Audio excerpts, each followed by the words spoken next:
Assalamualaikum warahmatullahi wabarakatuh. Izin memperkenalkan diri, nama saya Azuryo Aziz Wahyudi, NPM 2066031001. Di sini saya akan mempresentasikan hasil tugas akhir Bahasa Indonesia saya, yaitu tentang dampak pengguna media sosial Instagram. Adapun pembahasannya, apa itu Instagram, dampak positif, dampak negatif. Jadi,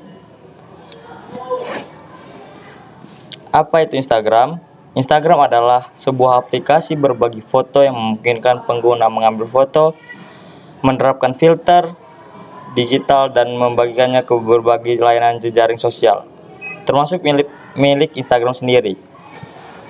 Kegunaan utama dari Instagram adalah sebagai tempat untuk mengunggah dan berbagi foto-foto kepada pengguna lainnya. Sistem sosial di dalam Instagram adalah dengan mengikuti akun pengguna lainnya atau memiliki pengikut Instagram. Foto-foto yang dibagikan pun tentunya disertakan caption atau tanggapan, fakta, dan sebagainya yang berkaitan dengan fakta atau kenyataan yang terjadi.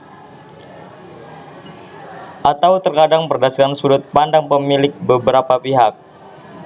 Namun, dengan adanya caption tersebut yang akan memberikan pengaruh bagi mahasiswa secara nasional atau dalam skala besar.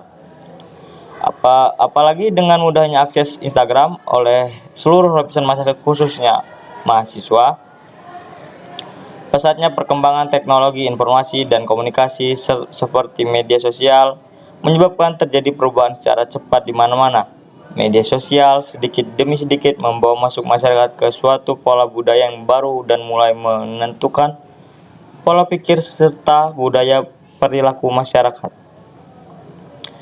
Tanpa disadari, media sosial telah ikut mengatur jadwal hidup kita serta menciptakan sejumlah kebutuhan. Keberadaan media sosial dalam menyajikan informasi cenderung memicu perubahan serta banyak membawa pengaruh pada penetapan pola hidup masyarakat. Beragam informasi yang disajikan dinilai dapat memberi pengaruh yang berwujud positif dan negatif secara perlahan-lahan namun efektif. Media sosial membentuk pandangan masyarakat terhadap bagaimana seseorang melihat pribadinya dan bagaimana seorang seharusnya berhubungan dengan dunia sehari-hari. Perubahan yang terjadi di dalam masyarakat terkait dengan perkembangan media sosial terbagi menjadi dua, yaitu perubahan ke arah yang positif dan perubahan ke arah yang negatif. Perubahan ke arah positif membuat masyarakat menjadi terkenal, lebih maju, modern, bahkan dapat menimbulkan integrasi dalam masyarakat yang menjemuk. Contohnya, seperti di Indonesia ini. Tetapi perubahan yang negatif dapat menimbulkan perpecahan di dalam masyarakat terhadap perkembangan media sosial tersebut. Instagram sebagai media sosial yang kini menjadi salah satu alat paling viral digunakan dalam menyebarluaskan ilmu pengetahuan dan memberi sebagai pengaruh budaya bagi penggunanya. Hampir seluruh kalangan masyarakat memiliki akun dan mampu menggunakan sosial sesuai kebutuhan mereka masing-masing.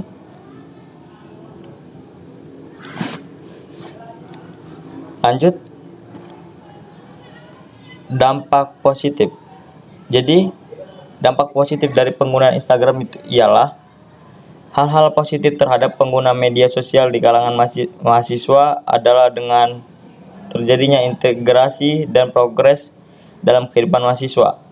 Sebagai manusia yang beranjak menuju dewasa dan api mudanya masih membara, pengaruh dari media sosial secara langsung maupun tidak menjadikan mahasiswa sebagai manusia yang kritis terhadap fenomena-fenomena yang terjadi di sekitarnya. Mengenai integrasi dengan digunakan Instagram akan membuat mahasiswa meningkatkan rasa satu kesatuan dengan relasi yang mereka jalin baik dan lingkungan kampus maupun dengan yang di luar lingkungan kampus. Kehidupan hampir seluruh mahasiswa tentu berkaitan dengan organisasi, di mana dengan adanya Instagram akan membuat mereka semakin mudah mengakses berbagai informasi yang mereka inginkan sesuai kebutuhan selaras dengan organisasi yang mereka ikuti.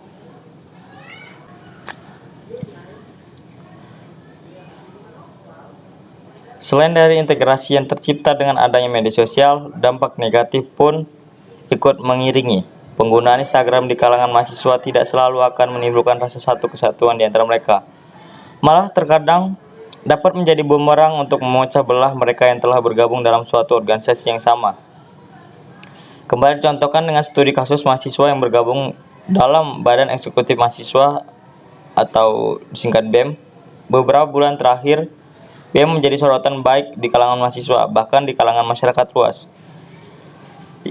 Yang pertama adalah kasus pemberian kartu kuning oleh Presiden BEM Universitas Indonesia atau UI, dan yang kedua mengenai aksi nasional yang dilakukan beberapa minggu lalu oleh Aliansi BEM se-Indonesia. Dari kedua kejadian tersebut ternyata menimbulkan berbagai pro dan kontra di kalangan mahasiswa, bahkan dari kalangan anggota BEM lainnya. Meskipun tidak terjadi perpecahan secara besar, namun terdapat perbedaan pendapat di mana hal tersebut tentu adalah suatu bentuk rasa tidak kesatuan antara mereka. Mengenai kasus kartu kuning untuk Presiden Republik Indonesia ditanggapi oleh pihak dari BEM Universitas Gadjah Mada sebagai suatu yang kurang tepat, karena memandang dari segi etika, perilaku tersebut memang tidak seharusnya dilakukan. Mengkritisi pemerintah memang menjadi hak masyarakat, namun tentunya perlu dibarengi dengan tata cara dan prosedur yang sesuai etika. Apalagi jika berdiri di posisi sebagai orang yang terhormat. Selain itu, mengenai aksi nasional yang dilakukan beberapa minggu lalu, tuntunan yang diberikan oleh mahasiswa ternyata bersumber dari data-data yang dapat dikatakan tidak valid. Hal ini kembali dikritisi oleh pihak BEM UGM. Sebagai mahasiswa yang seharusnya menjadi manusia kritis, memang sangat diharapkan untuk menuntut hak-hak terkekang. Tetapi, sumber-sumber yang didapat untuk menyatakan fakta pun harus berkualitas, harus memiliki kredibilitas tinggi, apalagi aksi yang dilakukan merupakan aksi secara nasional di mana diikuti oleh Aliansi BEM se-Indonesia. Banyak kontra yang bertebaran di media sosial Instagram dalam menanggapi kedua hal tersebut, baik dari postingan berupa feed maupun sekedar sebagai status di Instagram Stories. Pendapat yang disampaikan sebagai kontra dari kedua hal tersebut pun tidak terbatas oleh mahasiswa yang bergabung dalam organisasi BEM saja, tetapi mahasiswa lain yang tidak bergabung pun ikut menanggapi. Hal seperti ini sebenarnya menimbulkan perubahan sosial yang progres di kalangan mahasiswa, di mana mereka yang menanggapi ternyata ada yang lebih kritis dengan mencari sumber kredibilitas untuk dapat dipercaya oleh khalayak. Meskipun di sisi lain menimbulkan regres, yaitu berupa rasa tidak senang terhadap pihak yang berhasil mengomentari atau menanggapi dengan bijak tersebut. Selain itu, idealisme individualisme pun terkesan hadir dari studi kasus tersebut, karena mahasiswa yang menanggapi tidak selalu dari kalangan mahasiswa yang bergabung dengan organisasi BEM. Rasa idealisme individualisme hadir ketika mereka berhasil menanggapi dengan sumber kredibilitas, meskipun tidak didukung oleh pihak-pihak lain di belakangnya. Mereka bisa jadi merasa paling benar sendiri dengan mampunya menyertakan sumber yang kredibilitas tersebut. Jadi, kesimpulannya ialah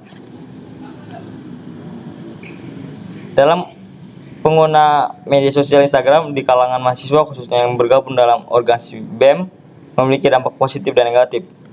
Dampak tersebut tentunya tidak terlepas dari sudut pandang berbagai pihak yang terkait maupun tidak. Yang dimaksud adalah dampak yang ada merupakan gabungan dari pihak-pihak tergabung dalam organisasi BEM yang tidak bergabung. Aspirasi mahasiswa dapat disatukan sudut pandangnya dari media sosial Instagram dengan disebarluaskan fakta-fakta atau isu yang sedang gencar dibahas dalam skala nasional, dapat diperoleh dan diakses bahkan ditanggapi dengan cepat oleh seluruh mahasiswa di Indonesia. Hal ini menimbulkan dampak positif penyatuan rasa atau penyatuan pemikiran di kalangan mahasiswa. Selain itu, rasa idealisme individualisme pun ikut mengiring ketika mereka tidak sependapat. Ketika pihak lain memiliki sudut pandang yang berbeda dari apa yang disebarluaskan oleh satu pihak secara nasional, meskipun begitu, dampak ini tidak terlalu menimbulkan perpecahan yang besar di kalangan mahasiswa. Oke, cukup sekian dari saya. Mohon maaf jika ada kesalahan. Sekian. Wassalamualaikum warahmatullahi wabarakatuh.